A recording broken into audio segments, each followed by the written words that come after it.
Excellent. Thank you very much. It's 6:02, so we're calling the Parks and Trails Advisory Board meeting for August 9th, 2023 to order. First item is roll call. Leslie. Yes. Okay, Alexandria, Here.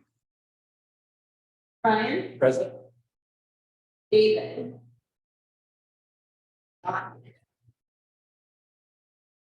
Dawn, Present. Kimberly. Not here. Michael has a few absence. Will Present. and Lori is up as well. Great, and since we have a quorum, let's go ahead and move on to changes to the agenda. Does anybody have any changes they'd like to request? Not hearing any, so let's keep on rolling to public comment. We have no public with us. Is there anybody in the waiting? Nobody in the waiting room, and then just there was public comment that was submitted via email that is actually printed and available for you to read, and then that will go in the record for the minutes for the next meeting. Very good. That is in relationship to our next item on the agenda, correct? Right, the Cascade Creek mixed use development. Well, why don't we just roll on into that? Okay. We want to do the approval of the minutes. Oh, sorry. Is everybody had a chance to look at the minutes? Yes. There a motion to approve the minutes? A motion to approve the minutes. Is there a second? A second. Moved and seconded. All those in favor say aye. Aye. Aye. Aye. There we go. All righty, now. New business, old business. Go ahead, Michelle. Okay, thank you. All right, so tonight we're actually going to be talking about a development that this park board has actually talked about previously in September of 2022. And what I'm going to do is set the stage and just provide a little bit of a reminder of what this development is and why we're doing it. So just a refresher, this development is the Cascade Creek mixed use development, which is located north of Morristead Park. You can see here's the vicinity map. This development will be 78 multifamily residential units and 10 office spaces, and have 4 multifamily residential buildings to the south of Cascadia Village Drive and 2 mixed-use office residential buildings to the north of Cascadia Village Drive. So why are we revisiting Cascade Creek mixed-use development? So actually, there's 2 main reasons. And so the first one, let me just untake a little bit. On June 26th, 2023, the Cascade Creek mixed-use development went before the Planning Commission for a hearing. Planning Commission formally requested that the council consider dedicating the majority of Parks STCs to the future development of phase 2 and new developments for Morristead Park. So a majority being 51% or greater. Then at the July 17th meeting, the city council received this motion from the planning commission liaison, council liaison to the planning commission. And it was brought before the council. The council said, well, this is something that the parks board should review and then provide a recommendation to the council. So that's why we're specifically talking about this one. So it's regarding the discussion amongst the parks board about dedicating 51% or a majority of those CCs. The second reason we're here tonight, we fortunately have a quorum. But when the Parks Board originally discussed this back in September of 2022, there was a recommendation that we accept fee in lieu instead of parkland dedication. So tonight, the request is to officially vote and stand behind the fee in lieu instead of the parkland dedication. All right, so just a little bit of information about the site plan of this development. Couple things I want to highlight from a Parks and Recreation perspective, and there are larger maps in front of you, so I mean, this was really hard to see. So I'm printing this out, and one of the things I want to point out is right here there is a pedestrian pass through that will connect to the park, the easement, the public easement. Cascadia Village, which is this road straight through the development, will actually connect to Pine Street, and it's widened, and so that'll be something that is added. And the one thing to note, when we originally talked about this park development back in September of 2022, there was a conversation that potentially there would be a requirement to do right-of-way improvements south of the development between Bornstead Park and the development. And that is no longer the case. That's actually right-of-way that will just stay grass. And it's for all intents and purposes essentially become.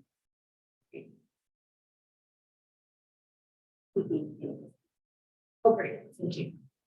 Hi, David.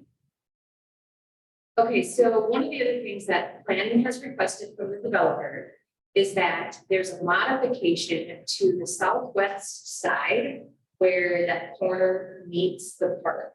And so you can see that planning has requested that that sidewalk extend down and connects with the gravel path that's in the park.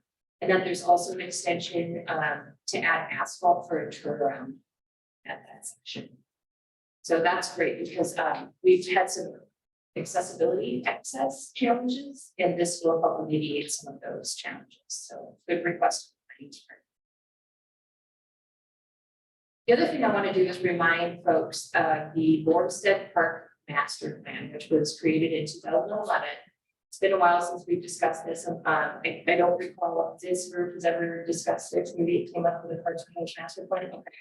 So let me provide some context regarding the Bornstead Park Phase 2. So the master plan was created by McKinsey in 2011, and Phase 2 included a half-sized basketball court, a viewing mound, a community center and parking, and then a half-street improvements along the north and west sides. And again, the north side park improvements are no longer something called development. This park, and it's listed in the parks, this is listed in the master plan, but the destination, this is a destination park, right? So the spray park. And so we should consider a fun restroom and surrounding development as it continues to grow and uses intensify. So that is something that's eventually listed as a tier 2 project for this park. A reminder, tier 2 is 5 to 10 years. So here's the overall park master. And I did provide a blow up of this too, because it's sometimes kind of rare to see on the screen. So one of the things, it talks about the future basketball court. You can see that in the lower left side. There's the mound. There's future parking area that basically hugs the community gardens. You can see the right-of-way improvement that are projected on Village Boulevard to the left of the park. Eventually, the existing house there, that there's ideas to turn that into a community center, and there's an additional gazebos, and then an open playing field area and a future basketball. One of the things that this master plan does highlight is that right-of-way improvements will be required, likely in the form of half street, depending on the adjacent developments. So again, we already know what's happening to the north of one of the developments of north of Bornstead. The property to the west is still to be determined. So a couple of key considerations before I turn this over to the Parks Board for discussion. First is that there's tiered projects in the Parks and Trails Master Plan. So the 2022 Parks and Trails Master Plan, this project's based on tier 1, 2, or 3. So tier 1 is 0 to 5 years. Tier 2 is 5 to 10, and then tier 3 is 10 to 15. And that's one thing to consider, how things have been prioritized based on system-wide and level of service throughout the whole system. The second thing is that the council did adopt 2023-2025 goals. And in those goals, there are explicit parks that have been listed for development over the next 2 years. And then the CIP list, which is considered essentially a policy document because it's attached to and approved through the 2023-2025 budget, also specifically lists and has money dedicated to certain capital. So those are just some key analysis.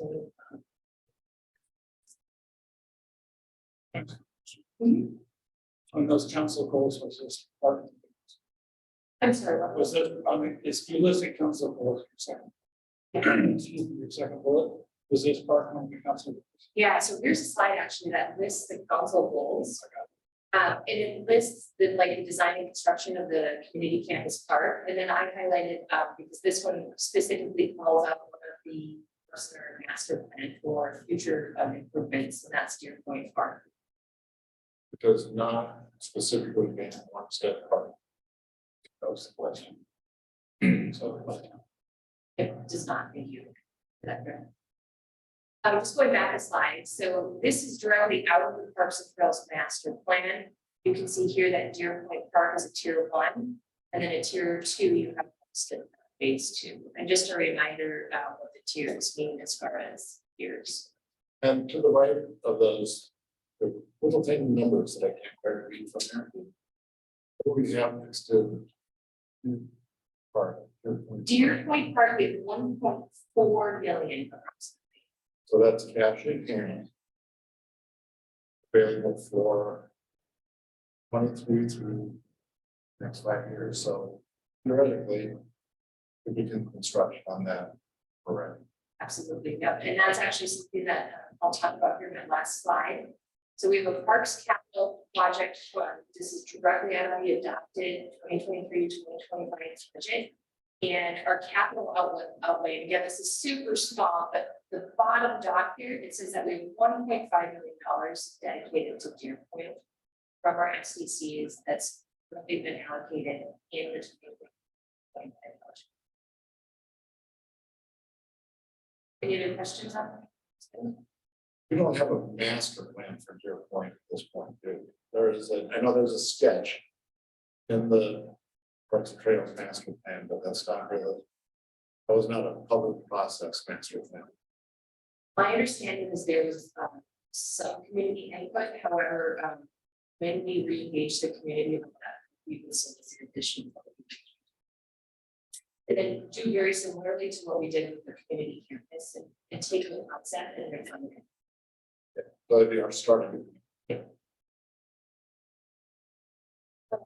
Okay, so to summarize this presentation, staff's recommendations are that the board continues to support what we talked about in September 2022, which is to continue to explore options for a development agreement for the right-of-way improvements. And specifically, there's right-of-way improvements that will probably have to happen on the west side of Deer Point, Homestead, but we'd like to continue the opportunity to have those discussions with the developer. And then staff does not recommend dedication of the majority of Parks SDCs assessed for the Cascade Creek mixed-use development due to the items listed in the staff report for key considerations and analysis. It would be a precedent that we would should seriously consider and discuss if that's something that the Parks Board would talk about.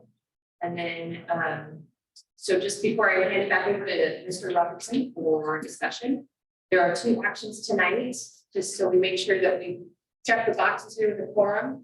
So there needs to be an official recommendation from the Parks Board to the council on whether the Parks Board feels that you want to recommend the dedication of the majority of the Parks SDC for future parks then. And then a recommendation from the Parks Board as well, if you choose to continue with the recommendation that we established in September 2022 to include the fee and minimum park dedication. So I would say 2 separate motions on that and 2 separate discussions, and then we can summarize what the Parks Board decides after that and send that to the council. Right, those are your final slide. This is my final slide. Okay, let's leave that one up for a little bit. Okay. And let's talk a little bit about number 2 before we get into number 1. Number 2, back in, if memory serves me correctly, when we discussed this back in 2022, September, it's a 5 chilly day. Anyway, Excellent. Yes, a little smoke. At the time, as I recall, we had the discussion, one of the things that we were excited about was the potential of taking the fee and lieu and being able to leverage that towards purchasing a lot of land someplace that we could build sports fields. Is that not correct, or am I hallucinating? No, that's what I remember, Don. That's what you remember also? Yes, Okay. I remember the conversation. Okay, good. Thank you very much. Yeah. Nice to have somebody confirm my memory. It's been a while, but I remember that one. I still feel that that's still a good Voice, myself, but how does everybody else feel about that? I feel the same. I'm unchanged. Okay, how about you guys? Still good? David, are you still okay with that? Yeah, I'm okay with that still. Okay, then why don't we tackle that one first and get a motion and a second, get that one checked off our to-do list for tonight. So I'm looking for a motion that goes along, like I move to recommend fee in lieu as opposed to parkland dedication for Cascade Village. Does anybody want to make that motion? I'm making a motion to formally accept being recommend in lieu to the council instead of parking dedication. Okay, is there a second for that? I'll I'll second. second that motion. David's got it. David got it, okay. Any further discussion on that motion? No? Okay, all those in favor, signify by saying aye. Aye. I Not opposed, all right. Okay, let's move on to number 2. Got the easy one out of the way. Number 2 is again, whether to recommend a dedication of the majority of the parks SDC assessed from Cascade Street mixed use development as proposed by the planning commission due to the items listed in the staff report, in considerations and analysis section. Continue to support the original recommendation of exploring the option of a development agreement. I have a little bit of concern personally with the notion of setting aside a specific amount or a specific percentage or even a majority coming from the planning commission. In some ways, it feels like a bit of an overreach from my perspective. The planning commission saying, well, hey, parks, you should do this, or hey, council, you should do this on behalf of parks. But even more worse than to me is I think it sets kind of a dangerous precedent that would encourage the planning commission to make future recommendations to the city council on our behalf and that our input into it. So I have some concerns about that. I don't know how, does anybody else have any concerns or am I all wet with that? I've got it. Alex, were you gonna say something? Can somebody talk to me like an 8-year-old? Because I do not understand this. Sure. Well.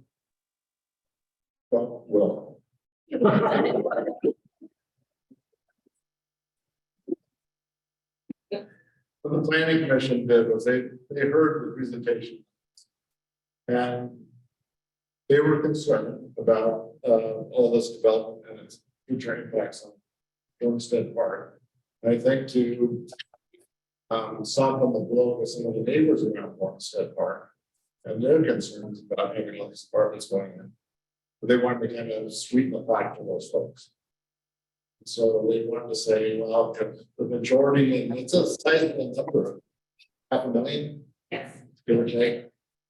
Our feeling was that if the majority of what they need development for the park, that we help the neighbors feel better about it. So the park doesn't get any larger.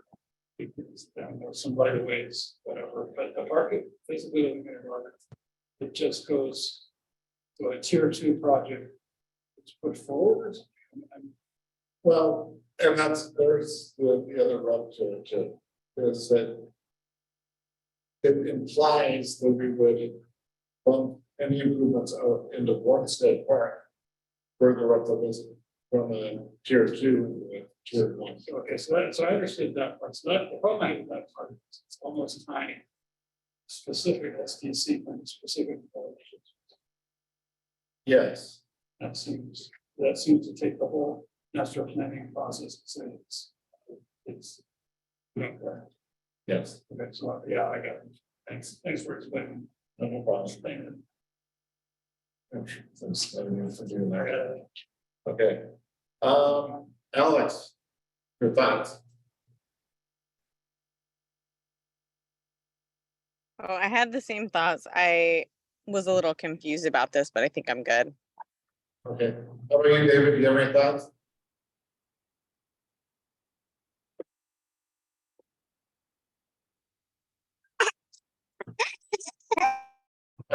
No, I don't have any. Okay. And how about your assistant there, do they have any thoughts? That's okay, You know, she always has thoughts, so, you know. right, I just don't like the idea of like maybe like changing precedent and like with the kind of going around the master plan. And to like, I feel the same way, I feel like it's gonna set a, you know, hey, it worked before. The planning commission is a tough issue before them, they're gonna make nice to people. Hey, what's the recommend again, so they do this. I just think that that's I think that's just kind of the wrong thing going in that way, and I think that's kind of sets up a future negotiation for some development that's going to be kind of in favor of the planning.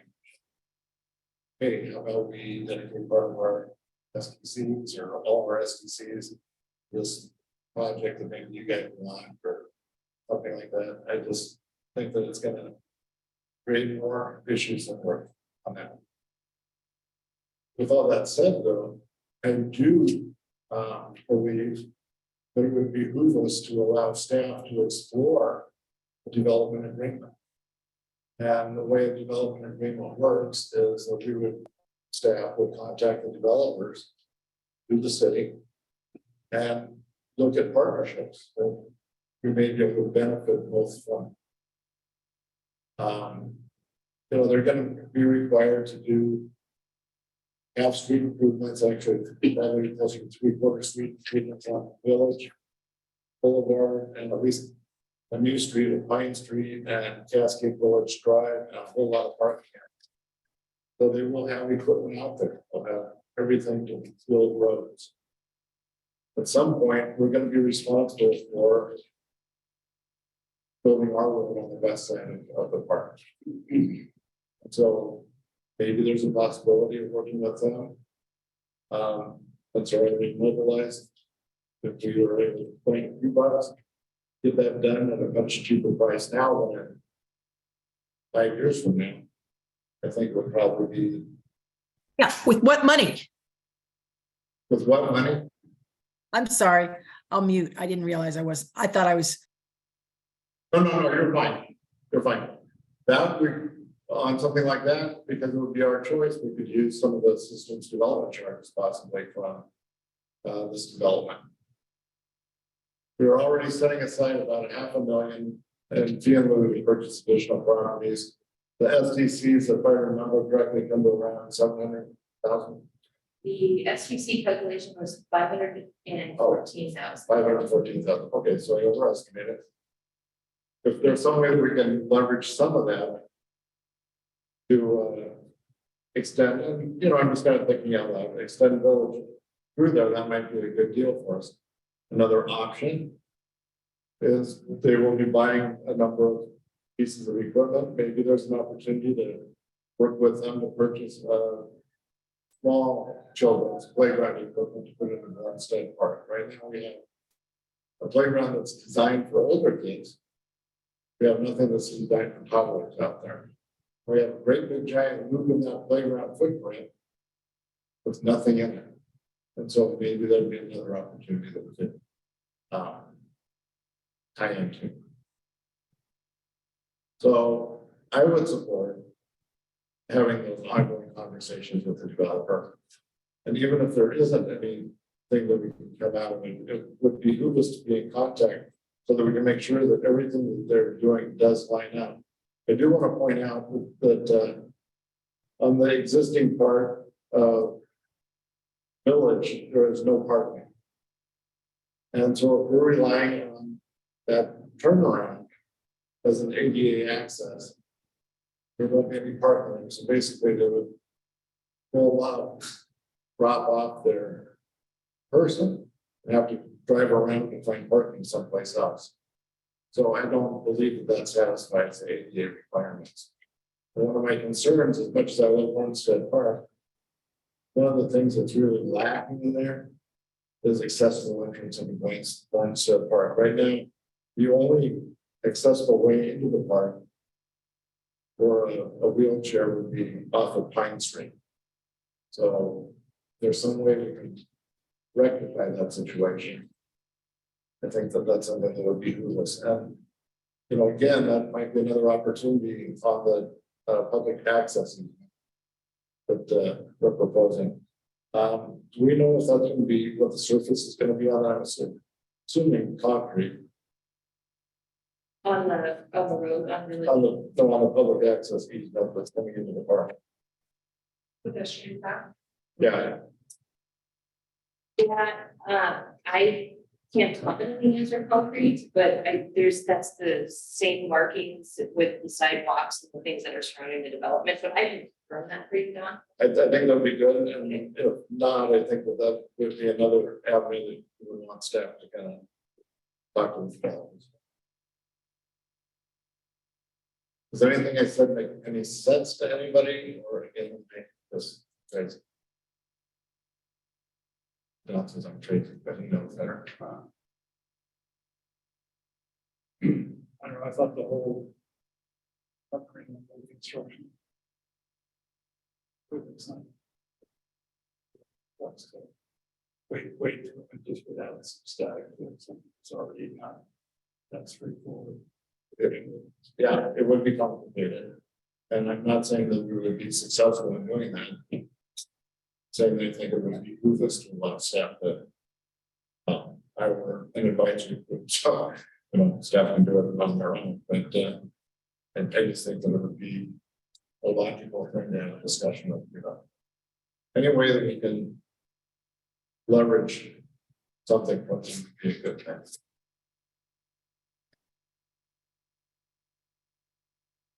Don, would you find it helpful if staff summarized some of the talking points and put it in the?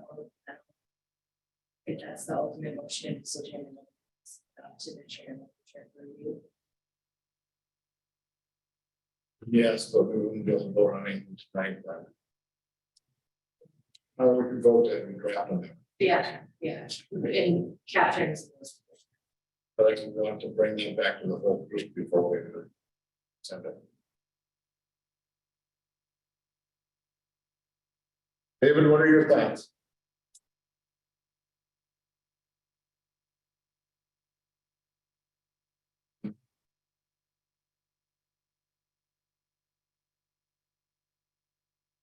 Can you hear me now? Yep. Yeah, we hear it. Sorry, I'm having severe technical difficulties on this and I'm getting about half the conversation. Oh, I'm sorry. And then you guys are really echoed in the room, so. Okay. Um, Go ahead. David. from what I could hear, we were talking about parking and the turnaround on the bottom half and people having to find parking elsewhere because of the tight area down there. Is that what we're still talking about? Yeah, that was part of it.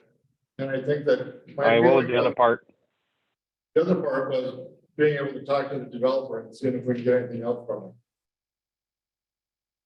Oh, I'm always I'm a negotiator by trade. So, I mean, I'm always, you know, up for trying to push for more and, you know, push for the stars and get, you know, get the gutters. So,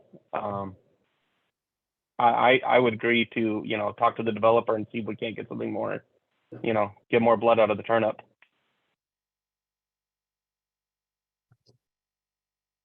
Alex, If anybody's how about talking, you? I think I lost you again. Oh, there they are. Alex, what are your thoughts? Yeah, I have similar thoughts to David. I'd like to, you know, I have more of an idea of partnering with the developer and seeing what other kind of improvements we could do. Yeah, I'm not for the majority of using that money. Okay. Right? Yeah, I don't think we should, I still think we should keep with what we're going to go with original master plan. I think it would wouldn't hurt to like ask if we can partner with them and see if they can meet halfway about trying to make things a little bit easier in the park, but we're meeting, like, it doesn't hurt to ask and see what they say. So Abby wanted to make a motion to approve a memo. Those talking points that were, like, Yes. Okay. Why don't you go ahead and make that motion and then we'll talk about it. I make a motion to, for the group, the parks group to create a letter or memo with the talking points and seeing if we could partner with those developers and try to get maybe some access to the park for future movements. Okay. Were you guys able to hear that? Yes, I got it. Okay. Alex, were you comfortable hearing that? I think I didn't hear the last part, sorry. The last part was basically,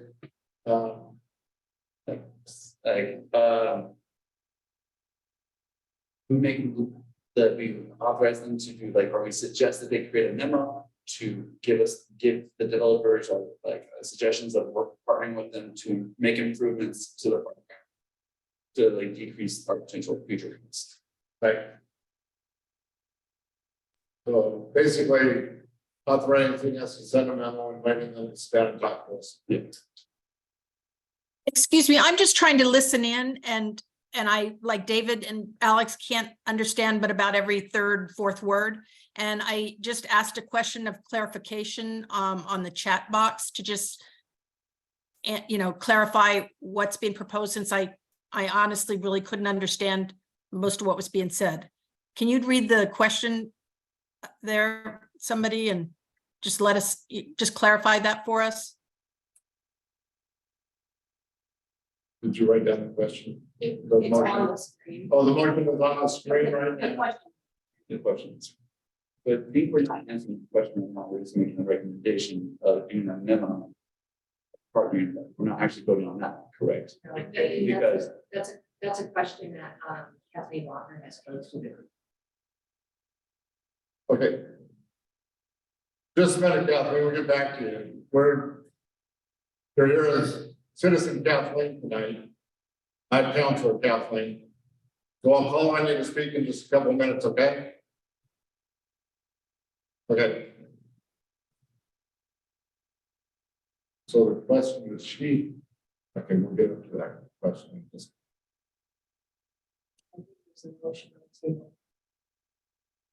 Yeah, to. I think everybody knows. So okay. I second it. Okay, let's go ahead and like, before we vote, it's a little out of order, but we'll go ahead and let Kathleen ask her question and give her a 3-minute time. Okay. So Kathleen. So we're a little bit out of order here, because you joined us a little bit late. But we're gonna go ahead and pause what we're doing and allow you to provide some input on this topic for us. We see the question you have up there. And we'll give you 3 minutes to go ahead and speak for us. Speak to it. Are you ready to begin? Sure, I can do that, if that's what you want to do. I was just trying to, like I said, I can only hear about every third or fourth word. I'm hoping the recording is better than what we're hearing. But anyway, my point is just that the original plan was to have that road on the south side of that Cascade Creek and on the north side of the park. That didn't get put in for whatever reason. I don't know why. That was too bad that they didn't put that in. So now what I'm hearing is being proposed is a half street improvement on our side without the half street improvement ever going in on the property. And then I've also heard about a half street improvement of continuing Village Boulevard down to the west side of the park. And I was assuming that would get developed when the property to the west got developed. And I'm just concerned that any of those projects, is somebody trying to talk, or am I getting feedback maybe? Okay, I'm sorry. I'm just concerned that any of those, I'm sorry, okay, any of those projects will require SDCs that have already been allocated to the tier 1 projects, like Deer Point, like Ponder Lane, like Champion Way, like trails over by our place, like Sandy Bluff. All the tier 1 trails and parks projects are going to take every dollar we need of the SDCs. And so I am concerned that by using the SDCs from Cascade Crest or Creek or whatever it is on projects that are not tier 1 will require us to it's basically an amendment to the Parks and Trails Management Plan we've just adopted. And I'm concerned that we haven't included any of the public that will be affected by that proposal.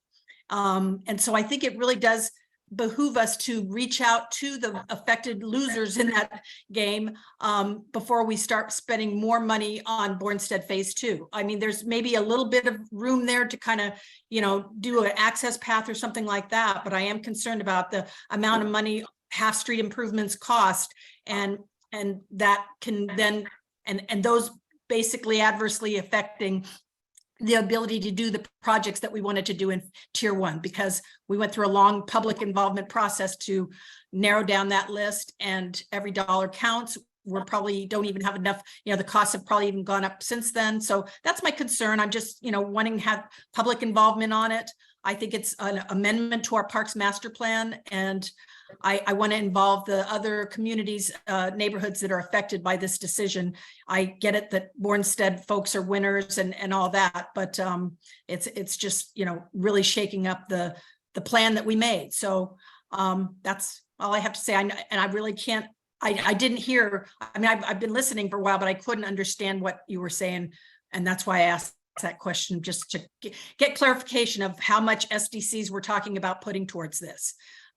So before we start doing a development agreement, we need to kind of clarify what we're talking about project wise and what costs we're talking about. They are going to have 2 playgrounds on the apartments already that they have to build. So that's going to be met. So that's probably 3 minutes. Thank you for the opportunity to comment. You guys do great work. I appreciate it. Hopefully the recording will be easier to understand. Great. Thanks, Kathleen. Just to clarify one point for you, none of us have suggested spending any of the SDCs from this project on Bornstead Park at this point. Hasn't come up.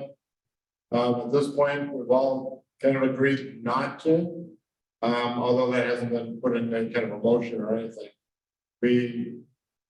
What you may have missed in some of the motions earlier, some of the discussion, was that we did not approve of dedicating any percentage, let alone the majority of the percentage of SDCs to this project from this development.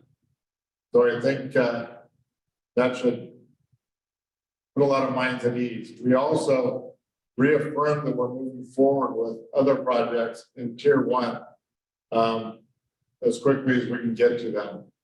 But right now we have a lot of things on our plate that need to be dealt with. So we'll get there. But thank you for your participation. Thanks for listening, guys. Appreciate it. So the motion on the floor, to paraphrase, is basically to allow staff to have some discussion with the developer, put together a letter to allow staff to have some discussion with the developer to see if there's any ways that we can work together and partner together to lessen any impacts on Bornstead Park. Is that correct? That's correct. Okay. Alex and David, were you guys able to understand my summary of the motion?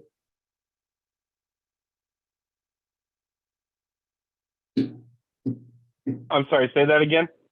I said, were you able to understand my summary of the motion? Yes, I Yeah. understand. Okay. Is there any further discussion on the motion? No. No? Okay. Then the motion was made. Was there a second to the motion? A second. Will seconded. All those in favor signify by saying aye. Aye. Any Aye. opposed? Oh, looks sounds unanimous. Okay, thank you very much. Staff, if you can draft that down, take a look at it and get it going. Thank you. Thanks, Kathleen. Okay, staff updates.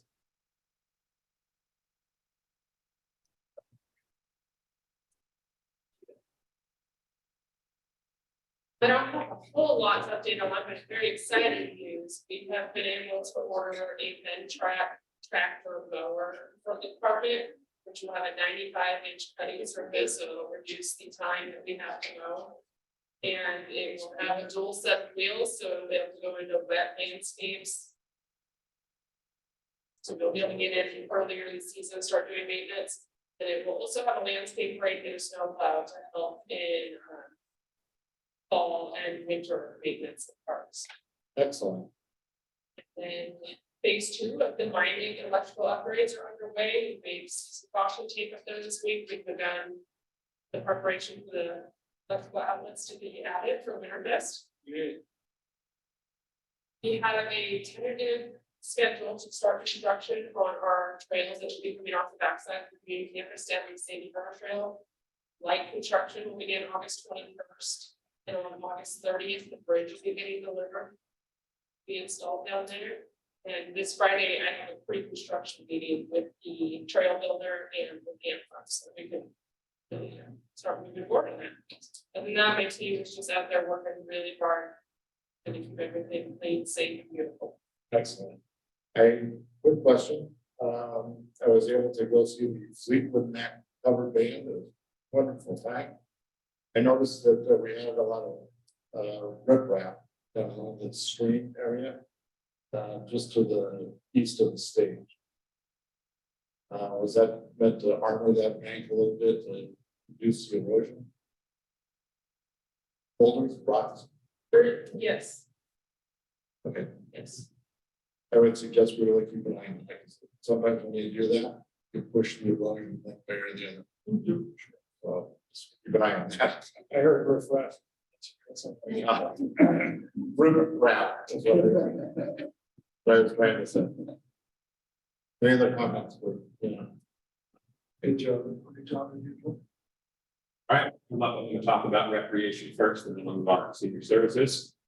Since we last met, we've had a variety of events and activities. Starting with Long Estate Parkway, the library had a little finger count over there clicking through, and they got 404 different individuals. And my estimations would say, I don't think every single person that attended there stopped by. I think that number was probably a little higher. A lot of positive feedback, a lot of smiling faces, young and old. Overall, really great success. So thanks for everyone who came out. Parks board people, our council members, all of city admin and staff. It was really nice. After that, we had our Mountain Festival kids events. Well, Mountain Festival isn't necessarily city and Sandy. We do participate for 3 different kids events. There's a pet show, a bike derby, and then a kids parade. And overall, we had about 300 participants in those 3 community events.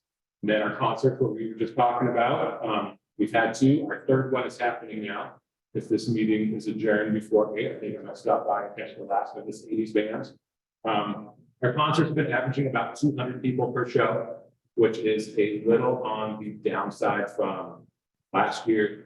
Dug into it in some research. Most of our shows have conflicts with Estacada's concert series. So I've been in contact with Estacada. Their parks and mission plans that they have one staff on duty kind of heads up. We've gone back and forth and set up with January for when we plan this again to make sure that we are not doing concerts on the same night. So confident that we'll continue to these will build and continue to grow in popularity. While the crowds have been small, they've been mighty, super fun, really popular. We introduced Split the Bucks, which is a raffle where 50% of the proceeds go to a winner and a target, and 50% go back into our programs to help run those things. Our movies, similar. We've had 2. The 3rd one is in a week or so. We're about 75 to 100 people. The things that we're learning is that based on where our screen is in Mining Park, the sun hits it in just a way that you can't see the screen unless the sun goes down. We're in the middle of summer and we're not starting our movies till 9. And most of these are geared for children. And so not great timing. And so we've looked into Troutdale, their recreation manager there named Molly, has a pretty thriving, successful like movies event. They've got a movie on the 18th.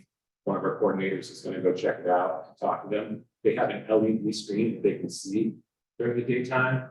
I don't know how much they cost, but see what they're doing to get a much bigger, more robust turnout for those events. Yeah. So, as we move, we're learning a lot and, they're still really nice. All the vibe of everything is really good. I just wish we could get more and have a bigger, community impact, I guess.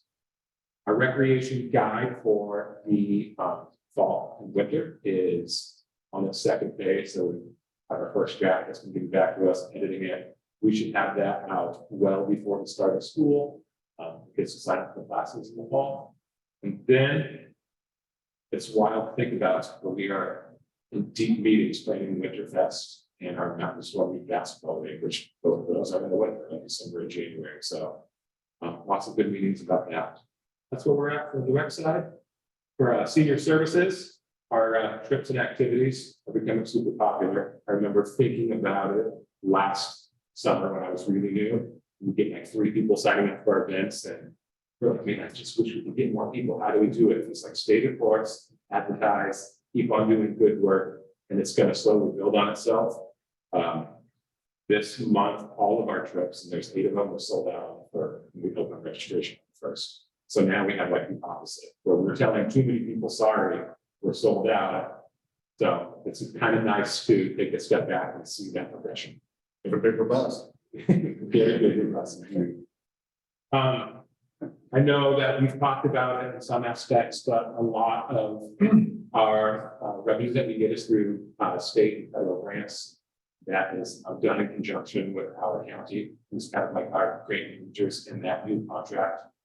It's coming in now. We've been able to review the specs of it. Nothing's been signed yet, but everything looks good.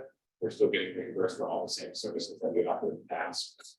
Last year, we negotiated to get a higher service rate for our meals outside of our city limits because we serve Sandy, like the boundary. I think that's like, no one has access to it. And that rate still stays the same. So we're going to drop that back down. Everything's good. And that's really it for us. Very good. Any questions, John? Yeah, any word on the grant for the community campus? Not yet. Yeah, still holding and waiting. And I did talk with Mark Cohen and he sent an update out. They're still waiting for the governor's budget. Then they will announce the winners now after that. So we're all waiting patiently. Our version of Powerball. Yeah, great. I just have a quick update. Just want to let everybody know that the community campus project is moving along at lightning speed.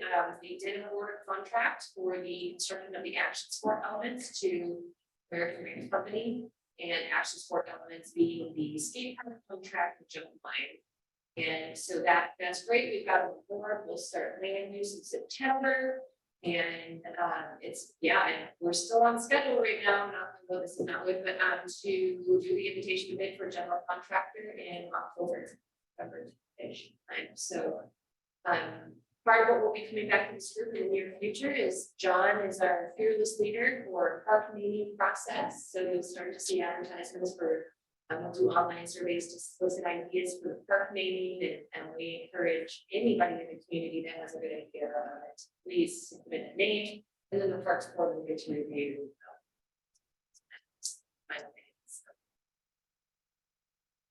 Yes, that is, we're just busy. Looking forward to Winterfest. Very good. Everybody, oh, John. I do have one more thing that I forgot to mention. I think it's important thinking about the grants. It was almost a year ago now that I applied for a grant to update our kitchen. Right now, we don't have the ability to serve congregate meals in house. We got a grant that was awarded 6 months ago-ish, but I've finally been able to work in conjunction with our mechanical contractors, our electrician, our plumber, and the people who are selling us the dishwasher. And dishwasher has been ordered, and our mechanical contractor and electrician will be up here next Tuesday to do work on our truck trip adapter so that we have a fully functional kitchen. We can start with congregate meals again. So if we don't know, that is free meals for our seniors who come in and not only congregate, recreate, and socialize, but get a nutritional meal through the guidance of ODA nutritional standards, which we haven't been able to do since the shutdown of COVID. And I'm very hopeful that we can open that back up again this year. I'm excited. I'm a senior. Are you a senior? Okay, all right, not quite, okay. One day. Okay, anything else for the good of the order? David or Alex, do you have anything for us? Item will to address the Tipple Creek crossing, thank you. We did speak with Public Works, we submitted the letter, and they did respond to us, so currently what they're doing is, they're working with traffic counters. And then, there's Superintendent Ryan Wood had said that they have on schedule for October-ish to do, the speed limit. So it sounds like they're doing some things to slow traffic down, they're doing some studying of data and exploring options to address those. But the only, and I kind of saw this coming, like when I went out there to the photographs. Was the word engineering comes up and then that's all else. The level of difficulty goes up. There have been a sidewalk on the other side. Yeah, I appreciate you guys doing that. The follow-up going on that. Still, there's a lot of unprotected crossings in this town, so it's not new. Cool, thanks. All right, if I don't hear anything else, then 6:55, meeting adjourned. Nice.